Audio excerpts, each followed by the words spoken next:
Please go to the diary room. Every single season and learn everything that there is to know about everybody. Please make your way to the diary room. Celebrities!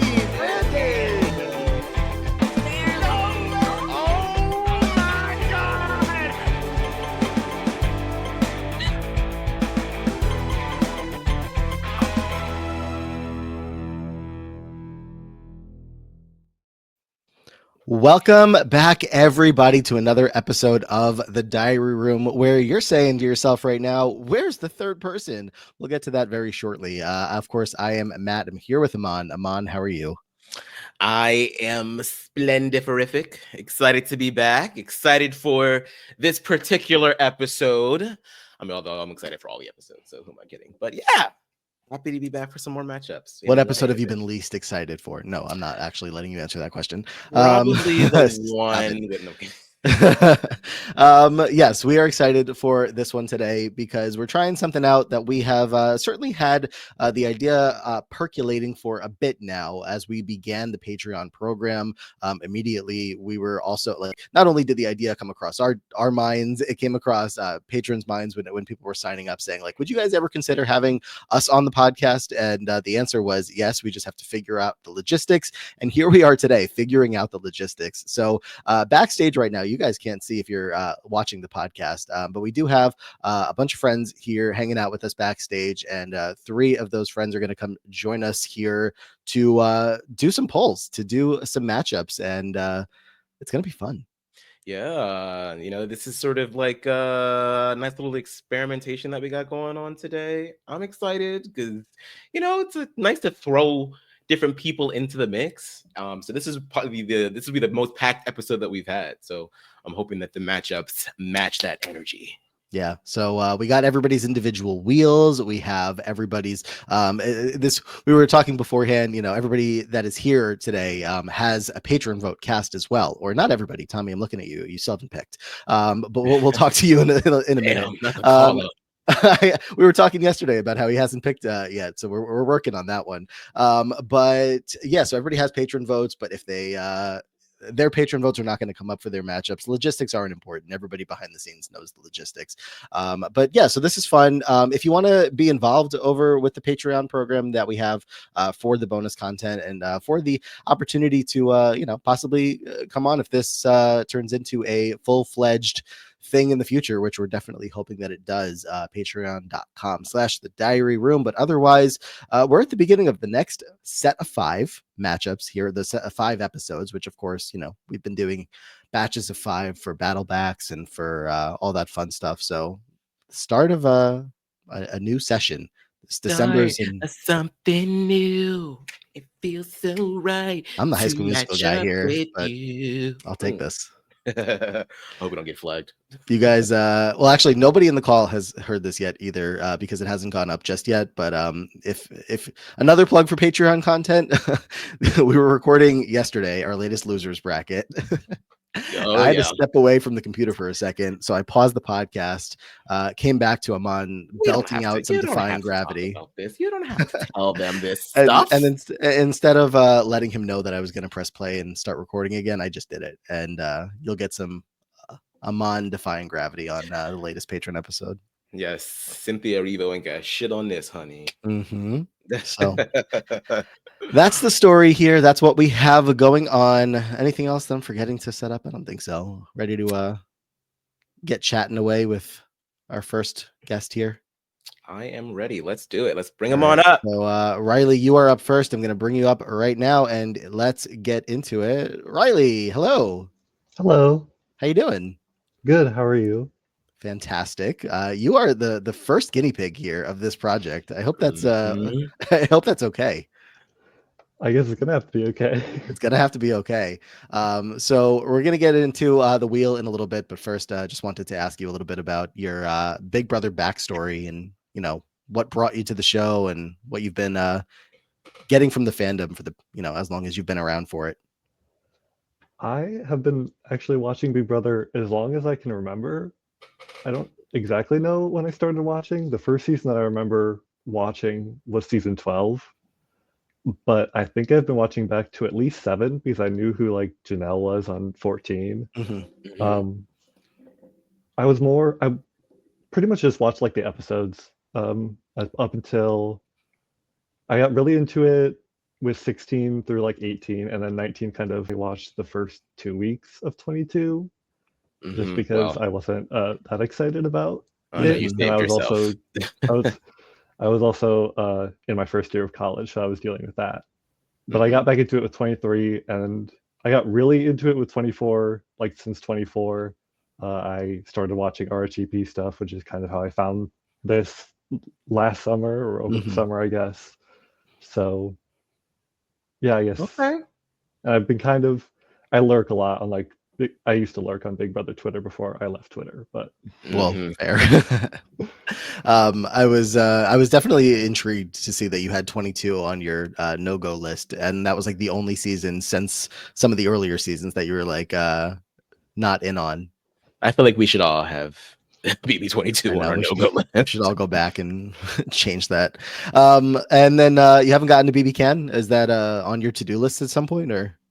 it might be eventually. I'm trying to watch like older seasons now. Like I think I just finished watching season 5. So maybe when I'm done watching all the ones that I haven't seen of US, I'll go over to Canada and If watch you want to those get into somehow. Canada, I would recommend watch all the seasons, but I would start with season 2 if I were you, and I would try That's to get fair. into Canada. Yeah, and then it's certainly not the same as like BBUS of like skip 100% of the time. One is still good, but one is still good. But I think that like if you really want to get into like classic BB Can immediately, 2 is the way to go for sure. Elliott's in the chat agreeing, in our private chat here, agreeing BB Can 2 is the way to go there. I don't know. I just think that, well, I don't want to spoil what happens. Do you have any idea, Riley, what goes on towards the end of BB Can 1? Is that? I do know a lot, maybe not a lot, but some of what happens in like some BB Canada just because I watch. Well, like, actually, now that I say that, you probably get spoiled all the time just from things that we're going to say on the podcast. So that may not help, but I think there's certainly a moment at the end of BB Can 1 that is required television for Big Brother fans in general. So there's that. Ryan in the chat saying BB Can 2 is great. Doesn't hurt that I played hockey with a winner. Wow. All right, we're gonna have to get that story at some point, Ryan. But yeah, and then OTT and Celeb also on your list at some point. Yeah, eventually. Like I said, I'm trying to watch all the older season. I'm also trying to watch through like Survivor because I've never seen Survivor. Whoa! So there. Oh wow! So you're just really just out here undertaking. popping your cherry. This is crazy. Like there's so much stuff for you to watch. Wow, Yeah, I'm kind of it's jealous. taking forever. Yeah, you're really at the beginning of your journey. I envy that in a way that you have so much ahead of you. Although I don't know if OTT is available. Didn't they scrub it?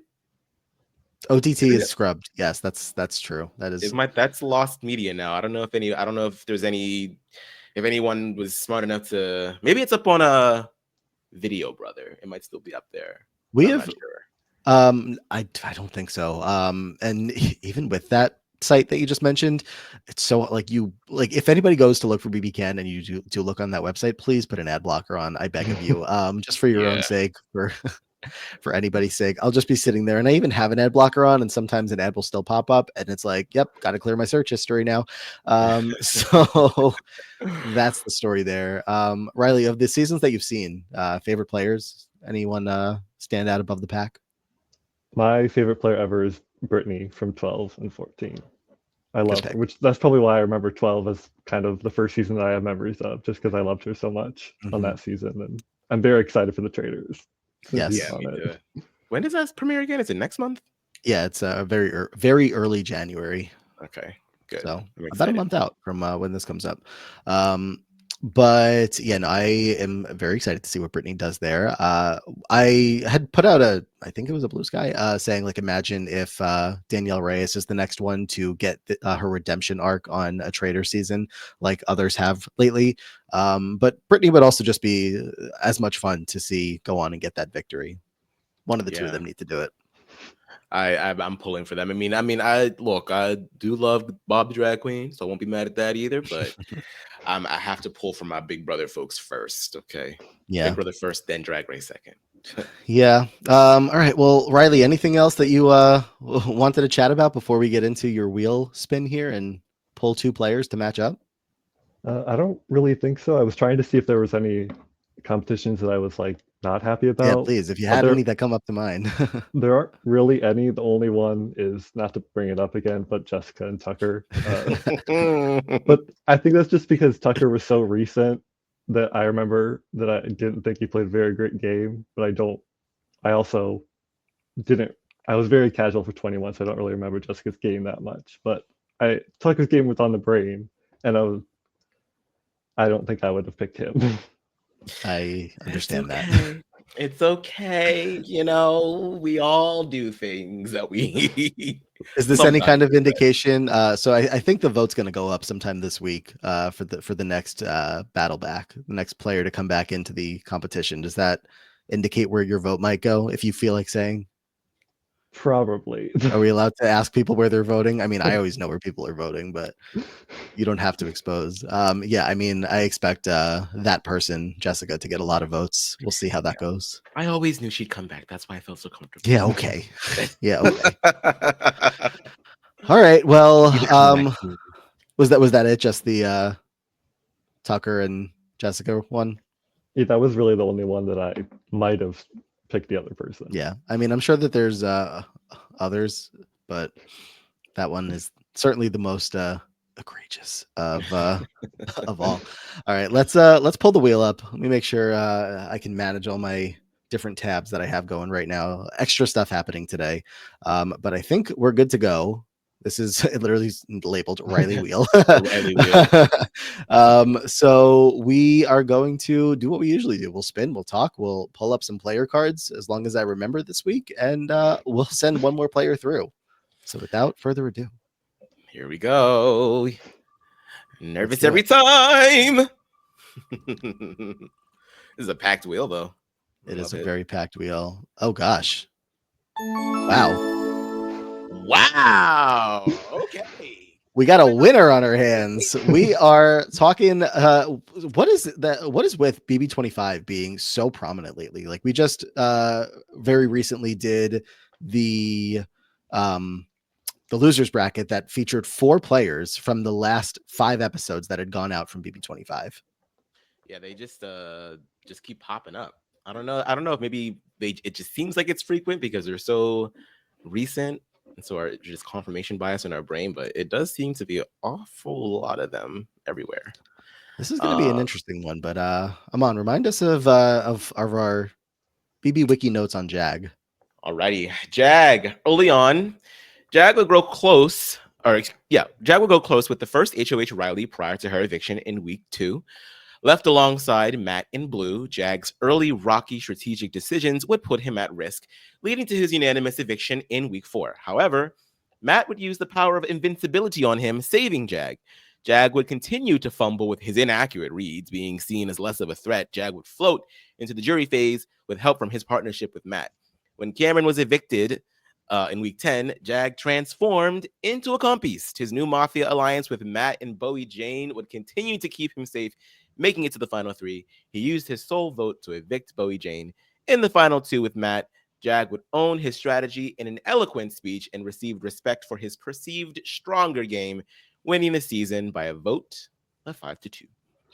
Now, Aman, this is where you ask Riley, how did your day change for, I'm going to say the better, when you joined the podcast with Matt and I? No, maybe not. No. Well, I will ask. Riley, thoughts on Jag? I am not very high on this game. That's okay. Just because I, like, right out the gate, the number of competitions that we won just kind of, I don't know. I was kind of hoping that, I was thinking yesterday I didn't want Jag to come up because I didn't really know what I would say, because I know that he won, but I feel like it was mostly due to, well, not mostly, but a lot of it was due to the fact that him and Matt were like the only ones that were able to win competitions for like the last month of the game. Mm-hmm. Yeah, I think it's look, I mean, he's also the first person to have been evicted and win the game. So I mean, that's an interesting, tidbit at least. But yeah, I think in the pantheon of Big Brother winners, unfortunately, Jag is closer towards the bottom. He's definitely the second half of winners. And it's it sucks because, you know, Jag is a very likable person, you know, relatively inoffensive. In real life. And yeah, like, I mean, you know, he's not perfect, but nobody is. But like, and you know, out of all the winners that we could talk about, he's, you know, he's fine to me. I think that I just think that he never could really find his footing until enough chaos happened around him, and other people self-destructed in order for him to actually the end game is great, but getting there was a rough ass road. I like the fact that the Wikia brought up, you know, all of the inaccurate misreads that he would have on the house, talking to all of the wrong people, revealing way too much information to the wrong people. Just, it was just a very, very messy player, and not messy in the fun way. It was like face palm messy. Like, Jag, what are you doing? Like, you've been given a gift in this game and you're still squandering it. So he was evicted. We have to keep reminding ourselves that he got evicted. Yeah. And by all accounts, you know, seems like a very lovely person in real life. It's just hard to look past or to forget, I guess, about all of the things that him and Matt were saying in their final couple of weeks in the house about Suri, about Suri. Yeah, about Suri, Felicia, about like they had things to say right about America and Corey along the way. Maybe that was more about more from Matt than Jag, if I'm remembering correctly. That was a little bit more of Matt, yeah. Yeah, but you know, the entire final 5 round, or no, final 5 going into final 4 of like the 2 of them plus Bowie Jane being, you know, conspiring about how to keep Felicia awake all night so that she would be tired for the veto. It's like, look, use what cards you have, but like this is getting wild in there. And that's not, you know, super indicative of like his entire Big Brother game. I think it's pretty widely agreed upon that he's one of the least the least impressive winners, I guess. I'm trying to put it like as nicely as possible. But there's still things that I can point at within his game that were good. Obviously the comp wins, like the number one easiest way to impress a jury is by having a million wins under your belt. It's hard for them to ever refute that. Look at like a Kevin Martin, look at a Jackson Mickey, and many others that, you know, are able to just completely dominate the competitions, and regardless of what else they did in the game, they can point to a straight up resume behind them that says, I won this, and I used my power in all these different ways. Not every player is able to use that to their advantage, like a Mackenzie, because sometimes you're just sitting next to a stronger player. But Jag was sitting next to a pretty equal player as far as relationships with the jury. I guess like the way that they navigated the game from a social perspective. Matt did a lot better from a strategic perspective, and from a social perspective at times. But I don't know. I was starting with that, trying to give him some credit, because him ensuring that Suri goes out at final 5, Riley, was, I think, my favorite thing he did the entire game. Not because I wanted Suri to go, but for his game, to make sure that Suri was gone, knowing that he would never be able to beat her at the end, was necessary. Yeah. I mean, I think, wait, you want to say something, Riley? No. Okay. I think when it comes to Jag, I think the most damning thing for him is just, again, how inactive he was in the beginning of the game, how quickly his own alliance members were willing to have him go up as a pawn, even evict his ass. Like, there was just no like general sense of he knows how this game works. It took a long time for him to learn. And I think if the house were a little less chaotic, there's a world in which he does not win.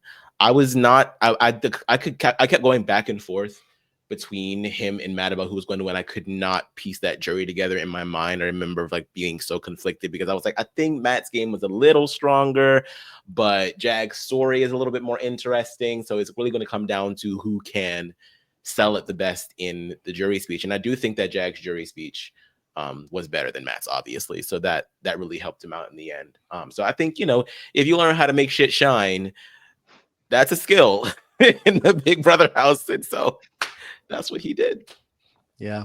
I think, Riley, we're about to see a very intriguing matchup for you here, because we've had 1 or 2 winners eliminated from the bracket already. Could be another one here, depending on who he gets matched up against. Yeah. Could be. So, Could be. um, Also, Jag's full name is so fun to say. Jagateshwar. It's so regal. I love it. Brian in the chat saying he would do terrible in a second season. Will saying, but he was covered in blood. Yeah, he was. Yeah.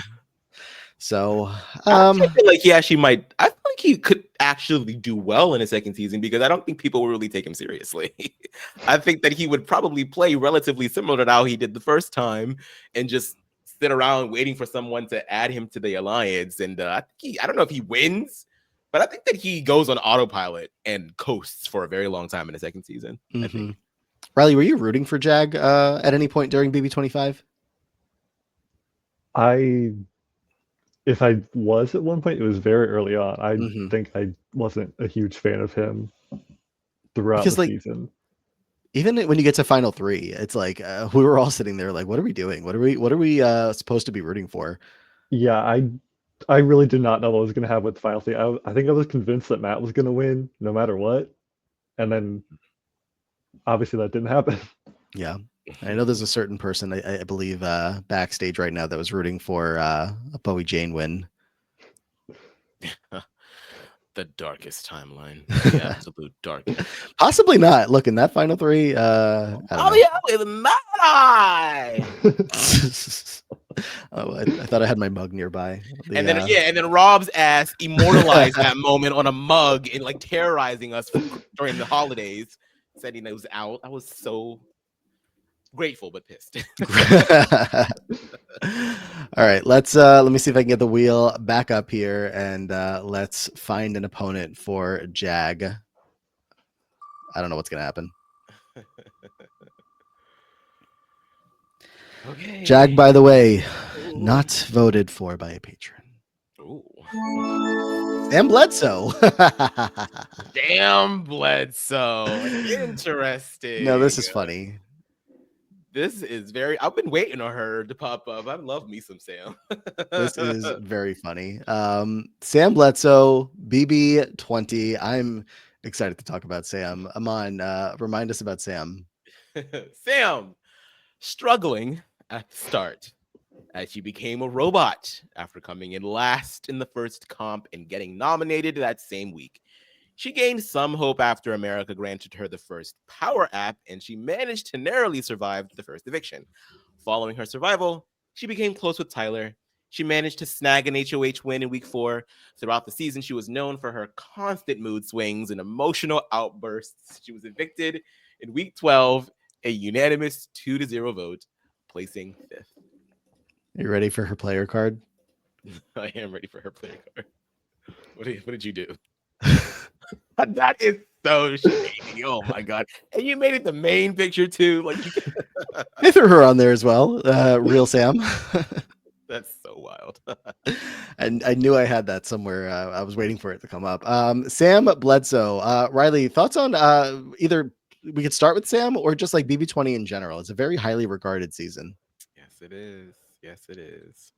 Season 20, like I said before, since it was right after 19, I was way less into it than I had been like the previous few years, just because 19 kind of soured stuff for me. So I think I only really watched the episodes, and even then I only really like half watched them. So I don't remember a lot about Sam. The thing I remember most, weirdly enough, is like when they do the like diary room cry compilation at the end of the season, and she's like, if I took like a left and a right and like 4 more lefts, I would be outside. I'd be outside.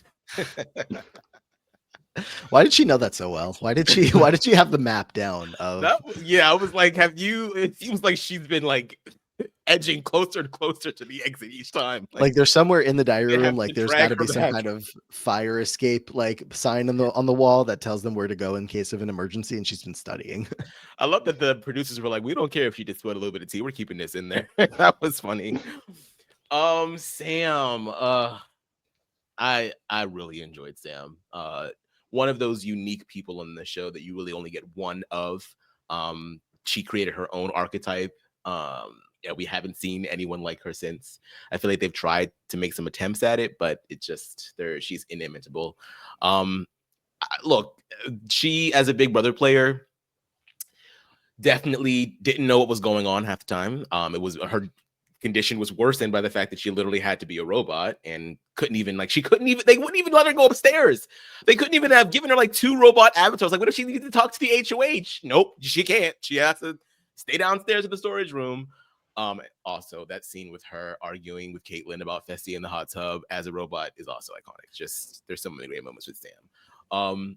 I think that her obviously being linked up with Tyler did wonders for her game. It allowed for her to sort of like not have to ever really be in any type of power because she was so close to it the entire time. But with that being said, I do think that it didn't really make her someone that a lot of people took seriously throughout the season, so much so that her main alliance member in Tyler, which isn't necessarily all Sam's fault, more so Tyler's fault, but so much so that he was willing to sort of sacrifice her and drop her, which I always thought was like the biggest mistake because he would have beaten Sam no question. But I think that Sam, as time went on, she was able to sort of learn a bit more about the show, about the game, and that helped. But more of a character than a player, I would say. Certainly, the Sam robot, is the legacy. I really think that is going to carry on for years to come. But also, like some of the things that she said, and some of the Is it fair to say? Yeah, I was gonna use the A word, aggressive way that she put some things that she said in the house sometimes just out of absolutely nowhere. She was on one the entire season, and she, for the most part, did not want to be there. I think she was doing fine at the beginning in terms of wanting to be there, but the robot thing probably gave her enough of a reason to be intrigued to start the experience off when maybe otherwise she might have realized from day one that this wasn't for her. But Tyler obviously capitalized on the idea of a player like Sam. Like, that is perfect for a Tyler to have in his back pocket throughout as much of the game as possible. So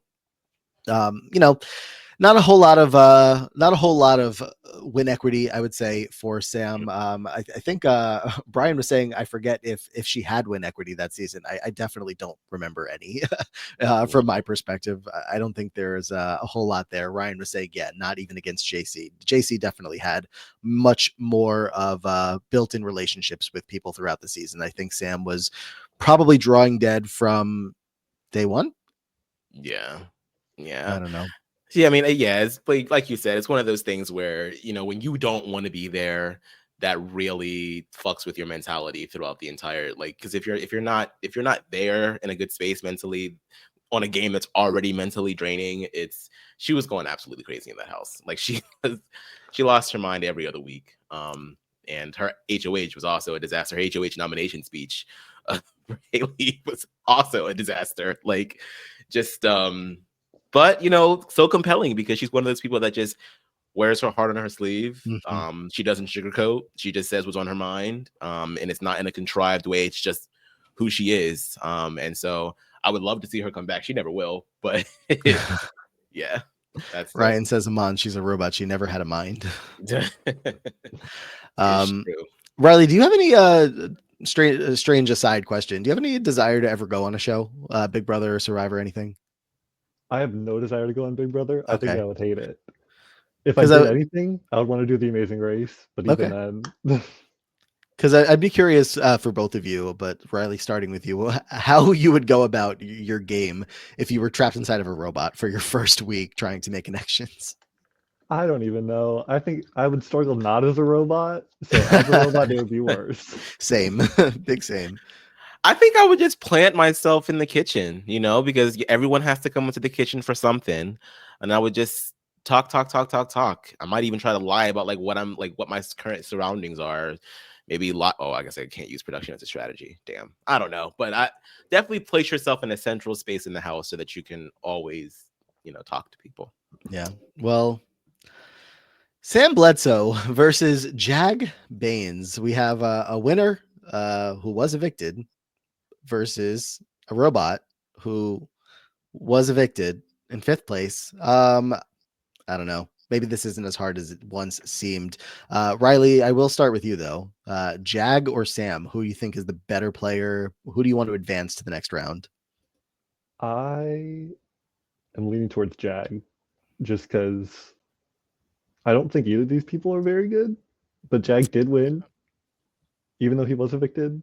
So I think I'm leaning towards him. I think that might be the right call. Amon, any dissenting opinions from you today? I know this one is it's interesting. I mean, because neither one of them are strong Big Brother players. But I think at least Jag was a little bit more instrumental in his game towards the end, whereas with Sam, she kind of just did whatever Tyler thought was best for her and for them. And Jag won, so this kind of makes it hard to not go for Jag here. Yeah, Jag did win. I'm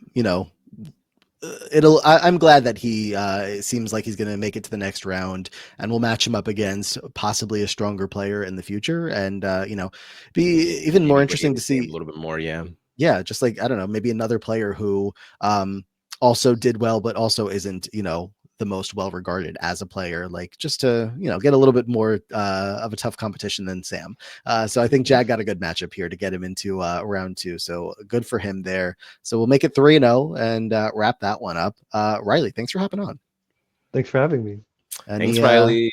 Anywhere that people should be finding you online, or anything to plug, promote at all? I don't really post online, so no, not really. Well, so find Riley in the Patreon group, and we'll chatting about the I don't know, the podcast, and sometimes I don't know. All right, thanks again, Riley. Thank you. Thanks, Riley. Jag going through Jagateshwar going through round 2. I would have really nervous for him in most circumstances. I think round 2 might be as far as he makes. But I forget that it is round 1, and like when you look at this wheel, there are so many damn bad players out here. It is crazy. So the fact that like, because how many winners have gone? Is it just Jackson actually? I'm like pop quizzing both of us, but I think it might so. Be Jackson. I think every other winner. Wait. It's good that we actually have a lot of friends here in the background to help us out. Remind us if you can think of any other winners that have been eliminated. Let us know. Fairly certain it's just him. I think it's just Jackson, and his matchup against one Tiffany Mitchell was the complete opposite of getting Sam Bledsoe as a first round matchup, and that's just it is what it is. Yeah, Tommy says I think it's just Jackson. Yeah, Will's agreeing. All right, so Jackson. Are you ready for our next guest here today? I am. Bring him up. And Elliott, warning, it is you, so make sure you look ready to go. So welcome in, Elliott. What's up, How are you? Podcast? Hey. Stoked to be here. I was stoked to have you. I was up all night studying because it's been a hot minute since I watched BB Can. So okay. You better get your study on. I love that. Now, can I ask you, what's the process of studying for the Diary Room podcast? Just like watching all the different like YouTube videos. Like I typed like BB Can 2 review, and like I watched Peridium's review of BB Can 6, and just like a bunch of different. I read all the wikis, like very detailed. I was driving to a family get together last night, and my parents were like trying to talk to me and stuff, and they're like, "We only see you like 2-3 times. We don't see you that much a year." And I was like, well, I got to study for this. Oh my gosh. But my parents, they don't really watch Big Brother. They don't really know too much about it, but they respect my love of it, which is so good. My mom wants me to go on it. My dad wants me to go on it. Do you want to go on? Oh yeah. But I'm not in the place. So I have to ask you about being a robot. Yeah, no, I would do the same thing. Just stay in the kitchen. Yeah. Yeah, I would just stay in the kitchen. That's literally all I would do. I guess so. Hey, thanks. Someone in the chat said Elliott for BB27. Yes, not quite 27, because I can't afford to just leave my day job right now. But once I work out the logistics of everything, I'm definitely going on applying. I've got such a great backstory. Like I could do so much for that show. You have one of those accents that production loves too. Either right on yes, up. I know. It's freaking annoying.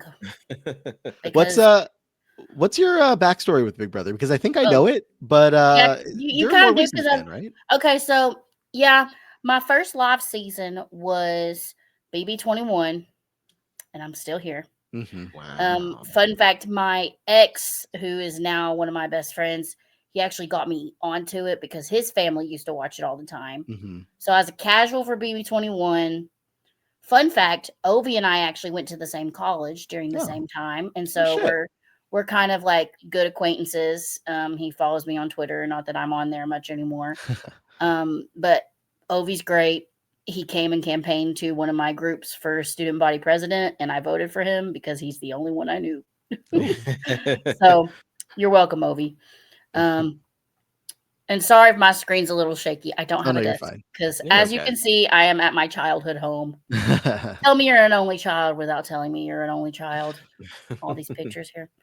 So Anyway, BB21, yeah, and you're and still so here, it was and casual, and then BB22 was my first season with live feeds. Oh wow. I hated Memphis because he was making fun of Ian for being autistic, and I'm autistic, and I was like, bruh, I don't like you at all. Go Mhm. away. lots of reasons not to like Memphis. Yeah, that's just the first one. Mhm. And then I started getting into RHAP with 24, just watching like episode recaps and stuff. And then BB25, I was like watching live feed updates like the daily news, like every single day. Yes. Every Mhm. single day, still like just getting all into it. And for the viewers, I actually found the Choir Room podcast before RHAP. Oh wow. So y'all actually took me to RHAP. Love that. Okay. Because Amon mentioned that he was going to be on it because it was Big Brother season, and I was like, it's dope. And fun fact, you read one of my tweets on the Choir Room podcast. I Ah. did? Not you, Matt did. Oh. Matt read one of my tweets. Sorry, I'm probably okay.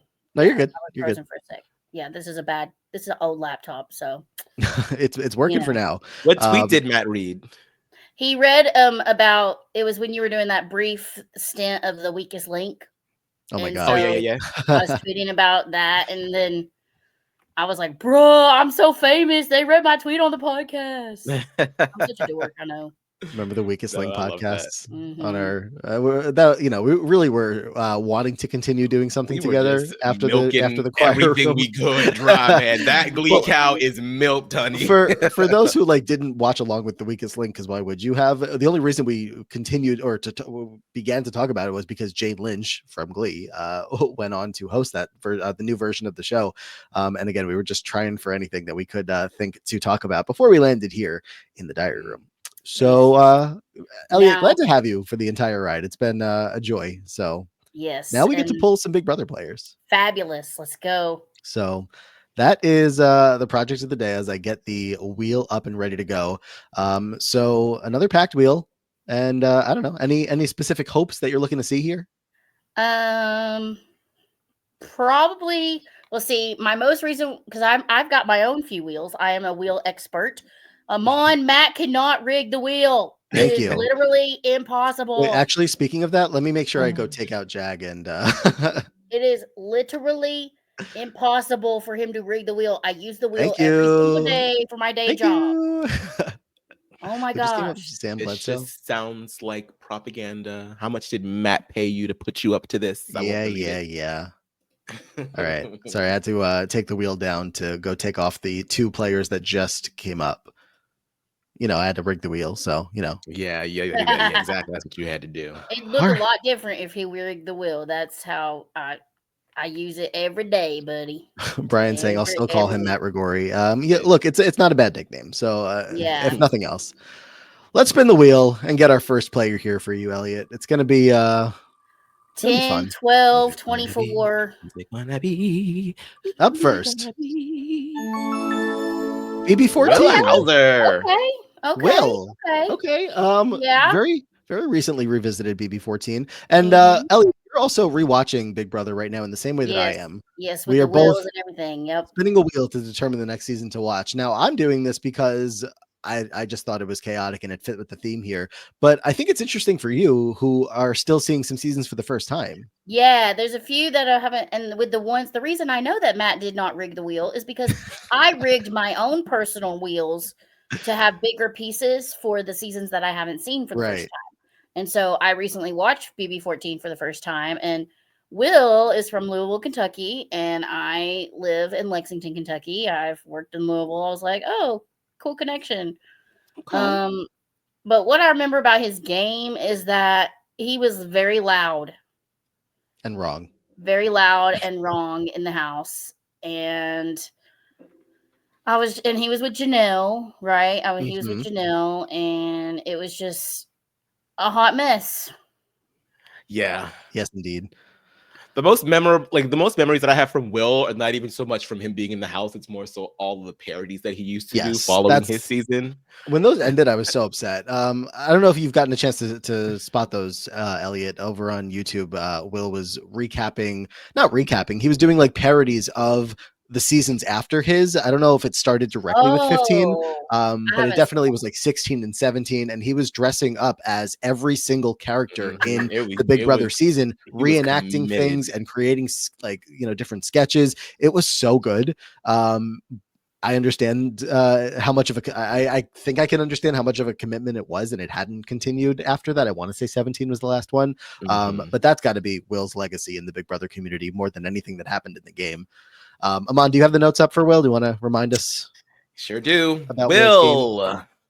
Will decided to lay low for a few weeks. During this time, he formed a strong relationship with Jen. However, after the coaches reset and entered the game, Will quickly found himself in a minority position. After losing his coach, Will found himself nominated against his teammate Joe. Despite campaigns from Ashley and Jen to convince Danielle to keep him, Will was evicted by a vote of 6-2, placing 11th. So my notes I have about Will, again, just recently finished the BB14 rewatch. The first time he was shown on one of the episodes, I guess like in a prominent way, was during Willie's HOH. No, I don't remember. Was Willie HOH the first week? Yeah. During his house meeting, Willie's house meeting, not Will's. He says out loud, "I'm taking a 24-hour break from talking game."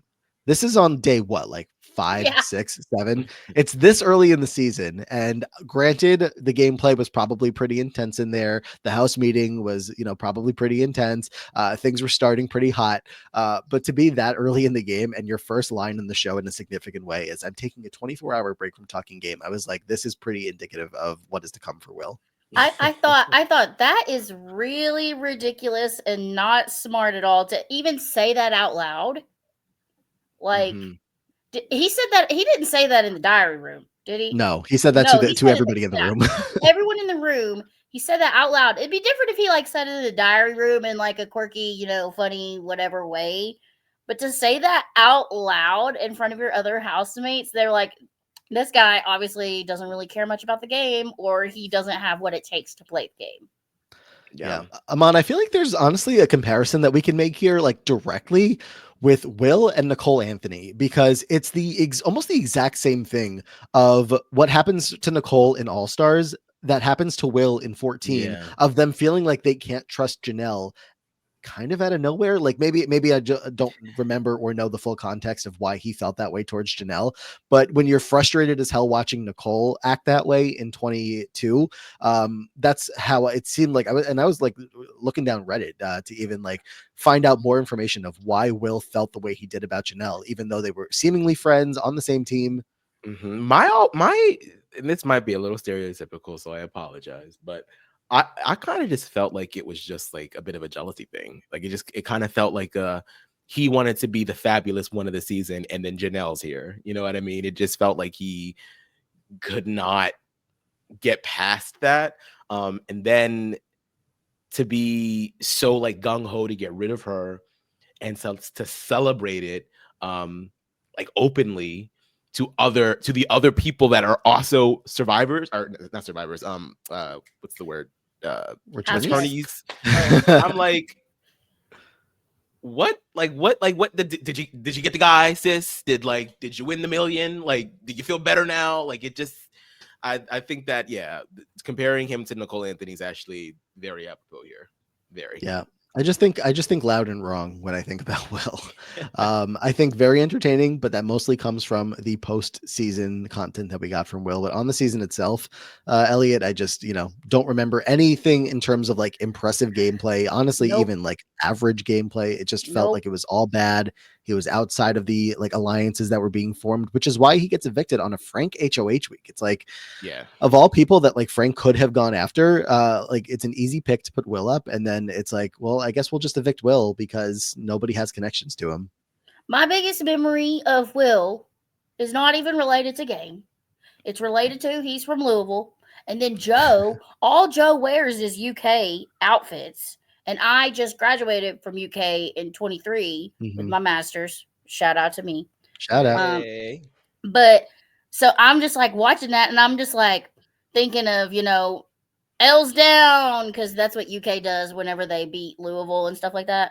And so I was like, this is okay. I'm just watching, like a football game or two people, whatever. Like it wasn't even about the game. So that just shows that he's not a good game player. The fact that he couldn't leave an impact of anything. And I watched it just recently because it was Ian Terry's first season, and I am a huge Ian Terry stan. So yeah, just always just found it so interesting that he was so influential quickly after not doing too well in the season, but then producing all of those videos. It was called BB Saga, by the way. And yes, you're right, Matt. It stopped after 15 or 17. He did 15, 16, and 17 and stopped. Clearly, has a talent, just not for the game. He's just much better at commentary, I guess. Yeah, I mean, I just imagine, whether he applied or whether was recruited in some capacity, like, being on TV, being in entertainment. Yeah, that sounds great. But then like actually showing up and playing the game just didn't seem like it was like a supernatural fit. And it's like, this is a person who you just, generally get the vibe that is going to be a social player. But again, with all of the different connections and groups that were being formed from different coaches kind of coming together, Will just ended up outside of all of that. Like when your closest possible people are like, a Gen City, maybe a Chef Joe, like all the other people that are also on the outs, it's like, well, this is not going to end well. So yeah, that was honestly more time than I expected that we would talk about Will. yeah, but we'll give him his shout outs, especially again for the BB Saga. So there is that. And now. Those would be good. Who was saying? Riley was saying the song from BB16. The song from the first BB16 episode remains burned in my brain. I can't remember it off the top of my head right now, but I know that a lot of them also stuck in my head at the time. It was some good stuff. They don't make BB content, non-analytical content like they used to these days. Amon did for a year or two. I did, and then I kind of got tired. Ready for the next player? Let's go. Yes. All right. Who's Will going to be matched up against? Let's find out. BB14 versus. Gosh. Oh my gosh. Let's see. BB Can 9. Hey, that was the first Tera.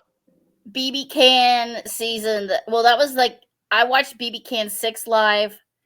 Then I kind of fell off, and then I watched BB Can 9 live. So that's the most recent BB Can season I watched. I remember that's understandable. Yeah, I remember I mean, just wanting like Tera to win because I just thought she was so cool. I just wanted her to win.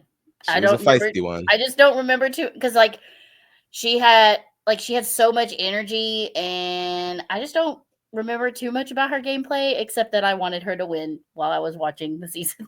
Yeah. Brian had actually been in the chat earlier saying BB Can 9 supremacy, and now is back to yet again say I love BB Can 9. Ryan is saying Tera's a badass.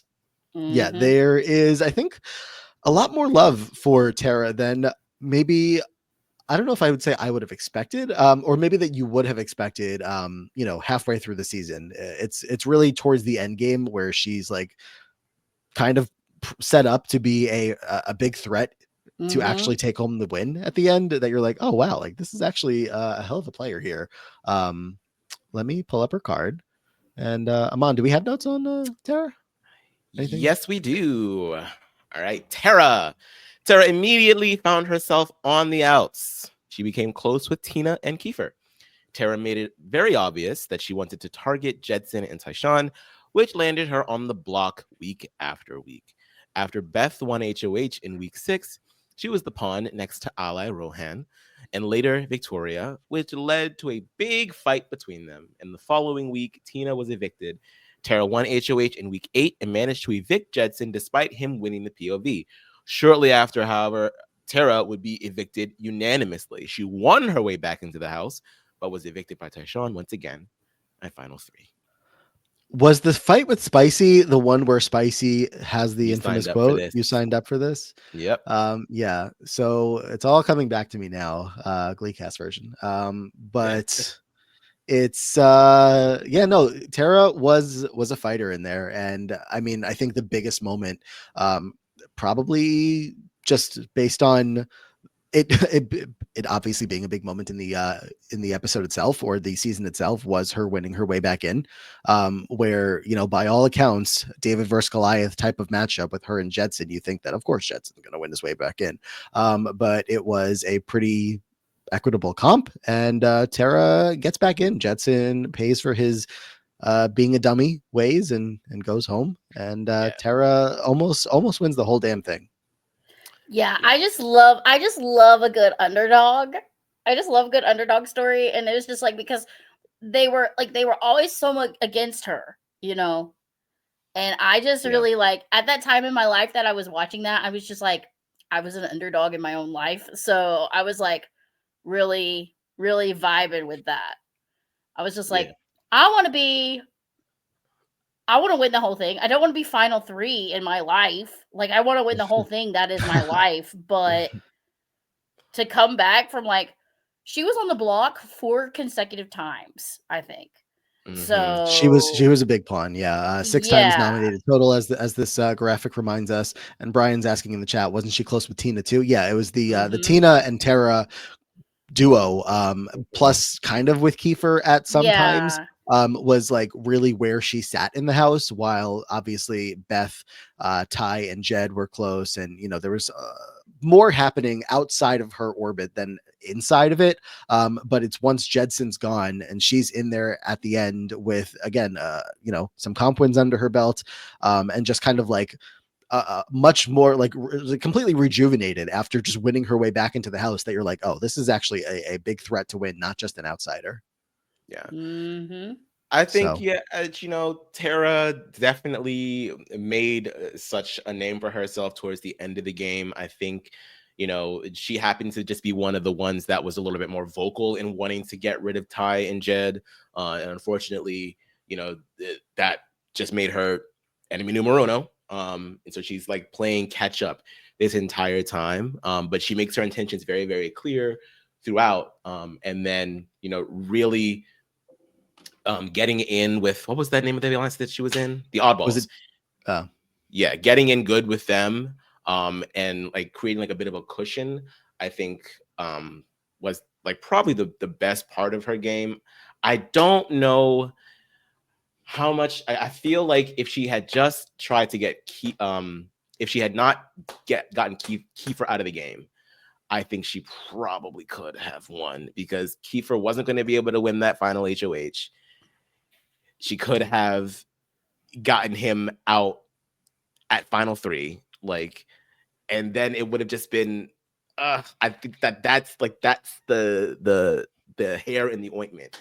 And it's just unfortunate I mean, that it panned out that way. She finds herself in a must-win spot in that final 3, and you know, not to say that good players haven't, I don't, whether it's just won or found a way through at that point, but you know, you don't want to be in the spot where you have to win, or you're going to get evicted there. You want to have a chance that someone's going to take you, but I don't think Ty or Brayden were ever actually going to do that. So, but she was a strong player that season. I think she would have been a lot of fun on a returnee season. Brian was also saying we were robbed from a proper BB Can All-Stars, which of course, yes, she would have been a great candidate if she showed up on something like that. You know, not a lot of she wasn't old, but not a lot of older house guests in terms of Big Brother, you know, do as well as she did, and have the win equity that I think she did. So I don't know. This might be maybe an easy decision. Yes, it You want to is. start, Elliott? Yes, sure. I vote to evict Will. I'm evicting him to the losers. Yeah, I think that makes sense. I think I'm gonna do the same thing unless I don't know, unless I get any eyes from Amon that he is considering an argument towards Will. I feel But like you always have to walk on eggshells with me, like I'm about to do something crazy. I mean, Yes, I So- will also be voting to evict Will. I think Tera, her game was sort of like a nice little ascension. She hits a really bad rough spot, but then earns her way back in, beats Jet, no less, like proves herself as a physical threat. Her social game, you know, needed a little work. But still definitely a more capable player, I think, than Will. Yeah. All right. Well, then we will make it a 3-0 vote for Tera to advance to the next round, leaving Will behind. Good for Tera. Good for her. Yeah. Give her flowers. Although it would have been a little bit funnier if she got evicted here and then had to battle her way back in. Oh my gosh. That could still happen in a future round. You never know. Matt, Just, Just, don't. for the comedy of the of everything. Yeah. Elliott, anything else before we let you go? Fun fact about Tera, she was the only girl to win POV her season, and she did it twice. So props to her. Shit. Yeah. Yeah. Right. I like trivia. Like I said, I studied. Yes, you did. I studied. And that's appreciated. Yeah. So But can I do my plugs? oh please. Took the Okay. words out of my mouth. I'm on Blue Sky at Elliott B. It's like my first initial, which is L, and then Elliott, and then my last initial, which is B. Dot Blue Sky dot whatever. Yes. I've been kind of live skeeting, whatever it's called, Survivor, which is fun, and I've actually got some engagement, and I'm not one of those, like, I'm not a podcaster, I'm not an influencer, but I do like the opportunities to do those things, you know, because I love my 40-hour work week job. It's the best job in the world. I'm a board certified music therapist. What up? Well, that's awesome. It's dope. So, but like, I've been trying to get a little bit more footing, and like Mari follows me on Twitter or on Blue Sky. So like, that's cool. So trying to get a little bit more footing there. I am on the Care Chronicles podcast. I'm on 3 episodes of that. So you can find the Care Chronicles on Spotify, Apple Podcasts, wherever you get your podcast. I'm on 156, 201, and 209. You don't Those have are to the know episode it. numbers. Yeah, I do know the episode numbers. Yeah. Oh, love that. I knew you was gonna ask. I was hoping you were gonna ask me that. So yeah, because There we go. Well, thank you again for hopping on today. Much appreciated. Glad we could get Tera to go through for your matchup here. And you still got this vote here sitting on my card here. So another player is going to come up at a certain point, and we'll see how that one goes. Well, thank you for having me. Of course. We will catch you at the end of this. All right. Alrighty. Tera advances. She made it. She made it through. We want to do this one more time? Let's do it. All right. We have one more guest in the wings. I think he looks like he's like flexing his muscles back there, ready to hop on. So I think he's ready to go. Let's bring Tommy onto the stage here. Tommy, how are you? Wait, you're muted. Let's do it. How you doing, Tommy? Doing good. Thank you guys for having me. This is really exciting. Very excited to have you. What's let's get into it. What's your Big Brother origin story? Okay. Well, I have been a Survivor fan for as long as I can remember. I think the first season I can remember is One World, which is a blur. But Mom's favorite season. yeah, I love that season. it is a good season. It's a good season overall, but we don't get into that. But I watched Blood versus Water with Hayden, and I love Hayden because he's awesome as a game player. And I realized he was on Big Brother, and I was like, oh, really? That's interesting. But I watched like 1 episode of it and then forgot about it for years. And randomly on my YouTube came up Big Brother 19. So that was the first season I fully watched Well, actually, I started. Oh, the first one. I started. I started after Mark's eviction in BB19. Oh. So the first episode I saw was Jason, Matt and Raven getting into that argument. So I was like, I am hooked into this. You missed a now. little drama at the beginning of it. Yeah. Yeah. Yeah, that was crazy. But ever since, I just watched every season, all the live feeds, everything at this point. And you're all the way in it now. I'm all the way.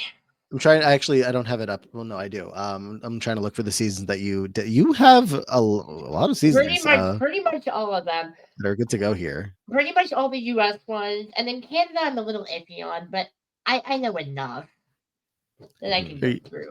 Did you have a preference? Where'd you fall in the line of BB Can versus BBUS? Which franchise did you I have to say did now because one of them is over. Did you enjoy more? I mean, Canada's just overall the budget is better. Like, Yeah. they have a bigger budget. So Which is why they had to shut down shop because they blew exactly, it off. exactly. But US, I have to stick with my roots. I have to stick with US. Okay. Fair enough. Fair enough. Do you have a favorite player that comes to mind outside of who you think the best is? Probably someone like my archetype, like a Corey or Quinn. I always loved, and then Tyler was my first. Like, 20 was the first one I watched the whole way through. My guy. So Tyler,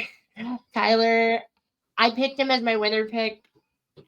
So close. Yeah, and that was my first draft ever of Big Brother, and I got the runner-up, so I'll take it. There you go. Yeah. All right. Well, I am excited to see who you get today because you have a very full wheel again. Oh, yeah. You ready to pull some players? Let's do it. Let's do it. So we have Tommy Wheel. I like how they're all named because I was able to save them all as like individual files, which I was like, shout out to the wheelofnames.com. You are crushing it. So I don't have to sit here and copy and paste lists live on the podcast. All right. Ready to do this? Let's do it. I'm on, baby. by the way, this is the first episode that we were recording after you were supposed to eat chapstick. You're not going to do that, right? Oh, I forgot all about it. All right, good. Just checking. Special. Okay, good. Oh, no. Yeah, it's too late now. You done reminded me. No. Make it happen at some point. It's the reason I asked is because for a second, something in your screen looked like you were holding it, and I was like, he's not about to do it, right? Oh, it looks like it's Mike a little bit. Right here for Tommy. All right, let's spin. Brian in the chat saying, "Don't do that to yourself, Amon." I agree. I have to. First name up of the day is going to be, or of this one, Ricky Williams. Oh, Ricky. Okay. BB Celeb Celeb. 3. Two. Big Brother Celebrity 2. Okay. Ricky Williams. While I get the player card and Amon gets his notes together, Tommy, what's our thoughts on Big Brother Celebrity 2? From what I remember, I loved it, like, overall, because I loved Tamar. I was a big Tamar person. But I'm a big football fan, so I knew who Ricky Williams was. And so, like, as you can see on my shirt, I'm wearing a Steelers shirt. So I knew who Ricky Williams was, and I was really excited to see him. And he didn't do bad, obviously. Yeah. I think Ricky, I can read I'll read the thing first. Yeah, A lot here. Ricky laying low all season. Ricky mostly sided with his bedroom, Tamar, Lolo, and Natalie. He was never nominated for eviction and lost the jury vote to Tamar in a unanimous decision after bringing her to the end. Mm-hmm. I think in any other season, Ricky probably does very, very well. And I would even say Ricky might even be able to win because he is so low-key of a person. But that particular house was very loud and very aggressive. And they wanted to see someone that was representative of that season win the season. And Ricky, being the calm, cool, collected person that he is, even like his jury speech was just not as impassioned as Tamar's was. But it doesn't mean that he was a bad gameplay. I think that he was relatively fine. I think that maybe he was a little too passive sometimes. But I think that he had a relatively decent mind for the game, you know. I think the passive quality is really what did him in general, because I mean, when I think of what he was doing on that season, I think of him laying in bed all day, all the That's true. time, and that's not a bad thing, because as that blurb pointed out, his alliance was within his room. The group of himself, Tamar, Natalie, Eva Marie, and Lolo was like the core group that they had going on. I can't remember if he had any connections with anybody outside of that group. But everybody else within that group was much more of a threat, much more of a bigger standout target than he was. So that's why he was so able, so like perfectly able to sit back a little bit and let everybody else kind of stand out more. And then when you get to the end, I mean, I can't thank this man enough for his final HOH win, where he's going to bring Tamar to the end, sticking to the loyalty that the two of them had for the entire season. But because he just didn't connect with people enough and just wasn't seen as big of a player, where Tamar was a big fan. She came into that season, like you said, Amon, they were looking for a big personality. She was that big personality. And I guess I'm going to use a lot of Ricky's time here to, gloat about Tamar and her win, which I will do until the end of time. But Ricky was, I would say, like a perfectly replacement level player, which a lot of other players here are just actively bad. But yeah, Tommy, what have we not covered yet? Honestly, not a lot. I mean, I'm looking at his HOHs, and literally, it was the final 5, and then the final HOH. So he literally just did nothing all season. But I still think he deserved votes, because honestly, him as a person I liked. So that's just how I saw it. Yeah, I think another it's different with Big Brother Celebrity too, because they get to go home and then watch the season as it's airing, and then of course like they can interact with the fans as well. And there was such a push for Tamar to win that I think that some of these players just didn't want no smoke. They were just like, all right, give the girl the damn win. And I'm not saying that Tamar wasn't a lovely winner, that she didn't deserve it. But I don't, this might be controversial, I don't know if she deserved a unanimous victory. Yeah, I don't exactly. know about that. I think Well, thanks for coming to the podcast.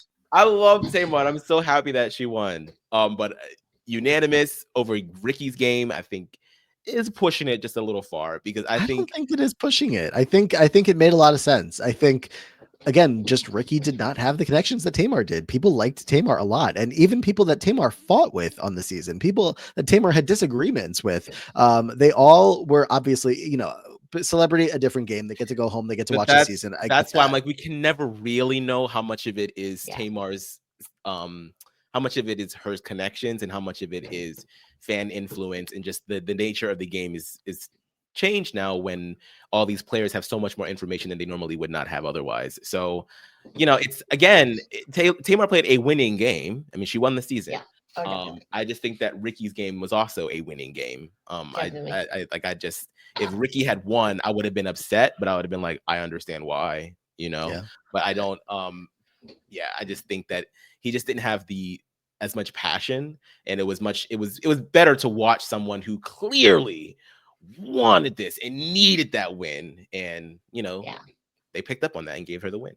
Exactly. Yeah. Tommy, can you picture the game going any differently for Ricky if he was not Ricky Williams himself and he was just some random guy as Ricky, playing on a regular season? If he was not a celebrity and like a regular person, I think he would probably win a lot of comps.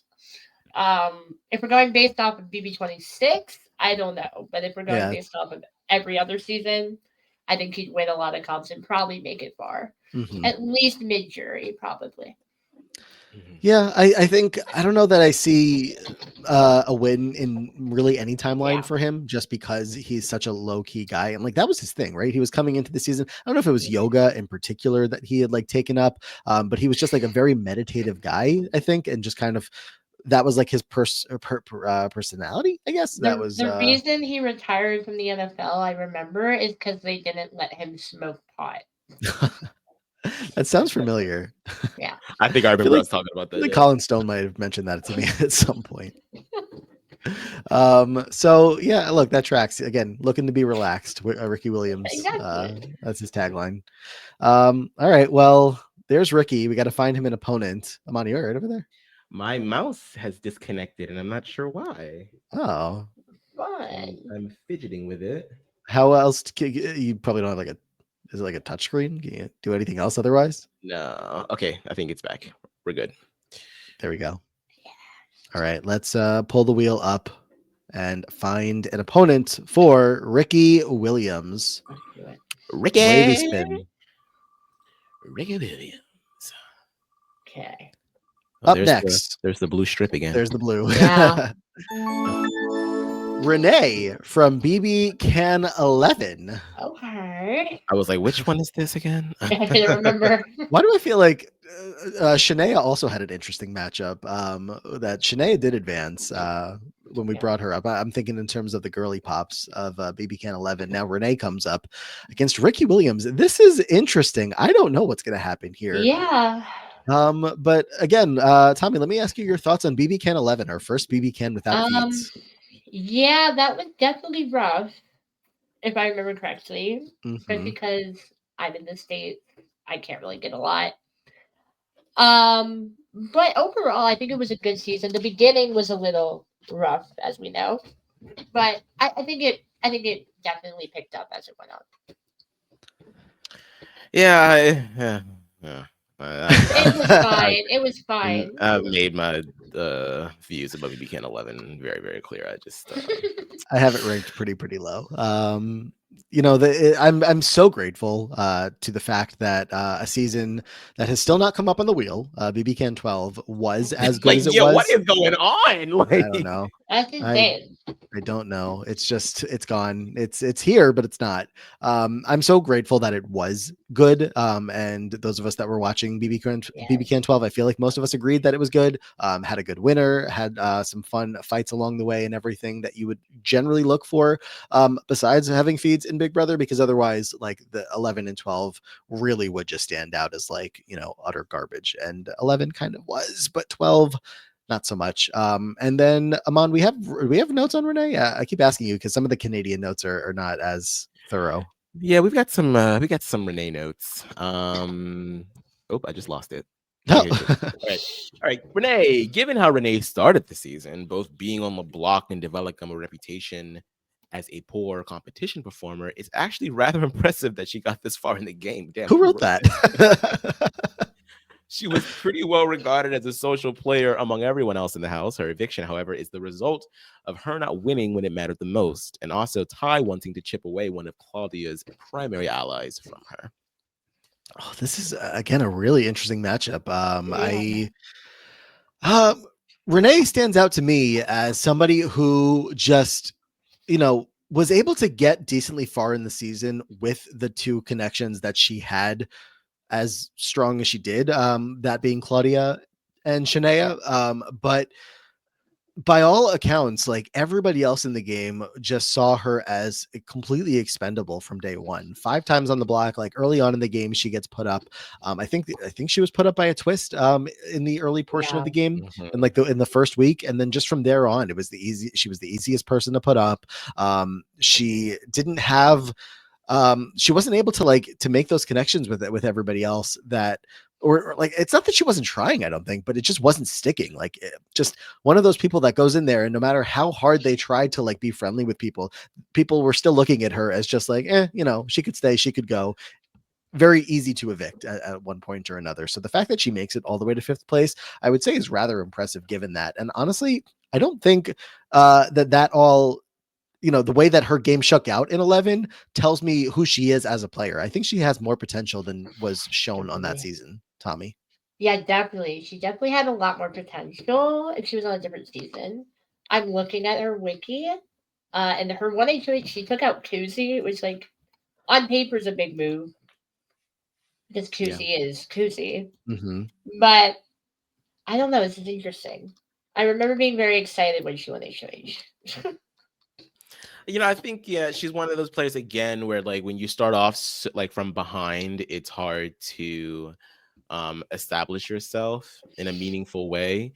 But, there was a lot of strong women in that season, and I think being surrounded by that really was the attaching yourself to Claudia is the winning move here, and keeps you relatively safe, even though Claudia's showman's partner is unbelievably toxic. But yeah, that's kind of the story of Renee for me. Yeah, Limited data once again because no live feeds. I'm looking through my notes on her. I'm reminding myself about how the Invisible HOH Week kind of got blamed on her, which was ultimately Santina that was invisible. Yes. But again, because it was just so easy to throw anything onto Renee, like the only other option that people were considering, if it's not Santina, they were pretty sure, I think, that it was Santina, but the only other option would have been that it was Renee. So again, it just everything fell back onto her. And then when she does get evicted at the final 5, I think it was not so much about like her. I think it was the rest of the group. Excuse me.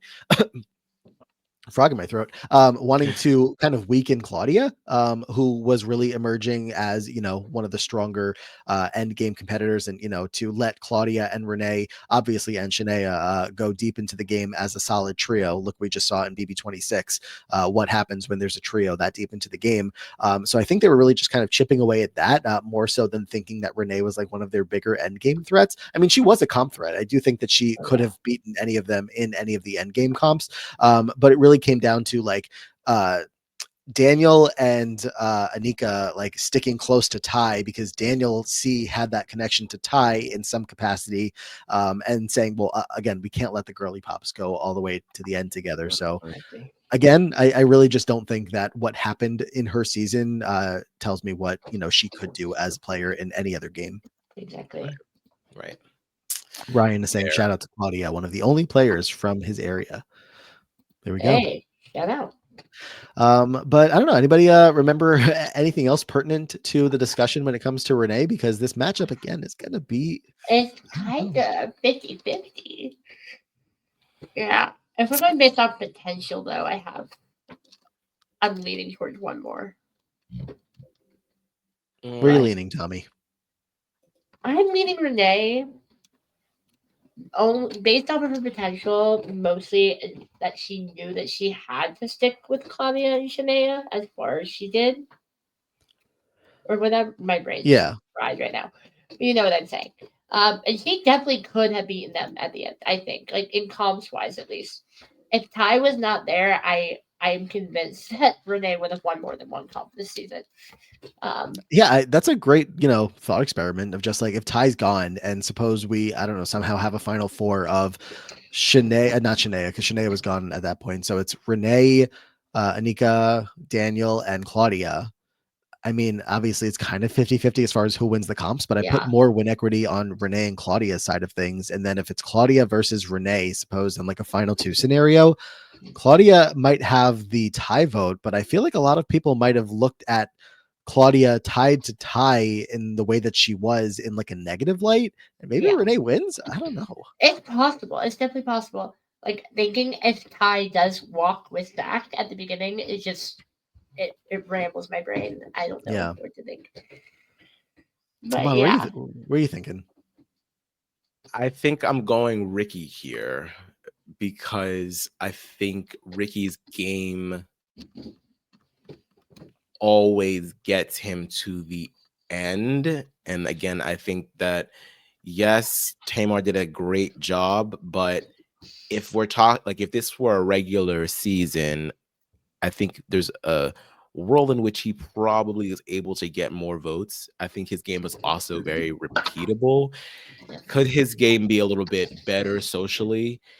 Yes, but at the same time, if your alliance, like we can talk about how level 6 people, they kind of only stuck, with the exception of, mostly Tyler, they kind of all stuck together, right? But that shit works, and that shit worked for Ricky. I just think that he just fell short at the end in getting the votes, but I think that his game is just stronger than Renee's, even in the shorter amount of days that he's played. And I'm more confident in him doing well again than I am in her doing well again. this is really tough, and the chat's agreeing. Our private chat here as we record, saying this is the best matchup of the day. It's surprisingly tough, the most equitable matchup. I'm so torn. Like I'm still haven't made up my mind. Because I feel like for Ricky, he is such a, like you said, Amon, like so likely to go far in a lot of seasons because he lays low, he's loyal, like he brings his people, like I feel like him and his people can just talk and feel that sense of like full trust.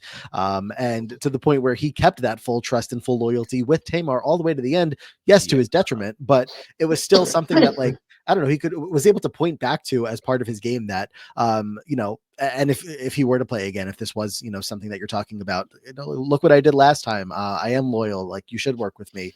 I know that's not exactly the thought experiment that we're doing here, but I feel like he has some semblance of, you know, of something within his game that's strong enough to go far, but is it strong enough to get that win? Where Renee, I think, has that for whatever reason, she stands out as much as she does. But if she can make it past that standing out, and if she can get to the end, I think she wins more times than Ricky does. This is tough. Yeah, it's rough. I don't know. But Tommy, you said Renee, right? You're yeah, I'll stick breaking the with tie Renee. here. Yeah. I'll let you break the tie Boy. here. And I am formally voting to evict Renee, so I'm sticking with Ricky. I'm looking at the chat for guidance. You know, no, I think I have my answer, and I think we'll leave him on outside of the vote yet again. Wow. I think I got to go Renee. I just think there's more potential there. I mean, you know, as was Will saying this, you know, it depends on how much you're debating, you know, celeb versus nominated non-season. so many times though, and Ricky didn't get nominated once. I know. That's what I'm saying. I feel like because the twist in the first week was the last to finish twist or something, and because Renee had finished last in the first HOH comp, she gets put on the block. Outside of that, like I wonder if she does stand out as much as she does throughout the entire season, because in that first week she had to be such a main character by fighting for her chance to stay in the house up against whoever else she was up against. Otherwise, maybe she can kind of blend in a little bit more with the girly pops and they can run the game. They were running the game as much as they were at that point. And I don't think it's a bad decision that she does, that she makes to evict Kuzi. I think anybody in their right mind would have wanted to evict Kuzi at that point in the game. But I don't know. It's like they were, what? Her name, Kuzi Bakwashe. Okay. I was like, sorry. Amon's enjoying names today. I think I got go then Ricky's real name isn't Ricky. It's like Enrique or something. Oh, I didn't know that. Cool. I was looking at the wiki and that's what it says. I think I gotta go Renee. No, it's Eric with 2 R's. It's weird. I don't know. That's Ricky's name? ERRICK is Ricky's real name. Huh. Interesting. Yeah. Well, I vote to evict him. Damn. Sadly. Look, I would love to send Ricky through to one more round again, just to thank him for bringing Tamar to the end as like a little thank you gift there, but I don't think he needs that. I think he's doing just fine without my pity vote. So, yeah, I'm gonna let Renee see the light of day in round 2, and we'll call it like that. So, Tommy, we got that one done. Yes, we did. We killed that. Sorry, Amon. It's fine. It's fine. Yes, Elliott saying maybe give Ricky some battle back love. Exactly. So we'll see how that goes there. Tommy, anything we didn't get to from this matchup or anything you wanted to bring up at all? I'm a very boring human being, so not really. But yeah, I'm glad that I got a very equitable equitable matchup compared to the other ones at least. But yeah, I'm just glad that I got to do this. Yeah, Brian says, Tommy, you're not boring. I agree. Not at all. Well, Brian, you've known me for months now, so you know that. Anywhere you want people to find you online, Tommy? Pretty much Jags Winter never. That's true. You can follow me everywhere. I like Tomster Foolery is my username, pretty much everywhere. And yeah, I'm active on there sometimes, not all the time, but you can find me there. There we go. thanks again for joining, Tommy. Yes, of course. I'm happy All right, to I'll be talk to you here. later. Yep. There we go. All right. Got some funky lighting over there by you today. I know it's been just. It's the silhouetting. I need to Anytime that you move, like it gets better. Yeah, it's. But then you have like the sun beaming in behind you. I know. I need to get that. I'm not much better. It's like, always very dark behind me, especially if I'm podcasting at night, which we are not today. But then you see like the shades. Why am I pointing out all of our problems?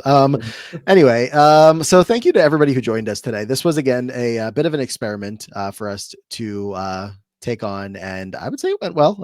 So we are certainly hoping to do this again in the future. Again, we had some people backstage with us today that did not get a chance to hop on, but hopefully again next time we will make that all happen. Want to review what we did today? Remind everybody of the evictions that took place.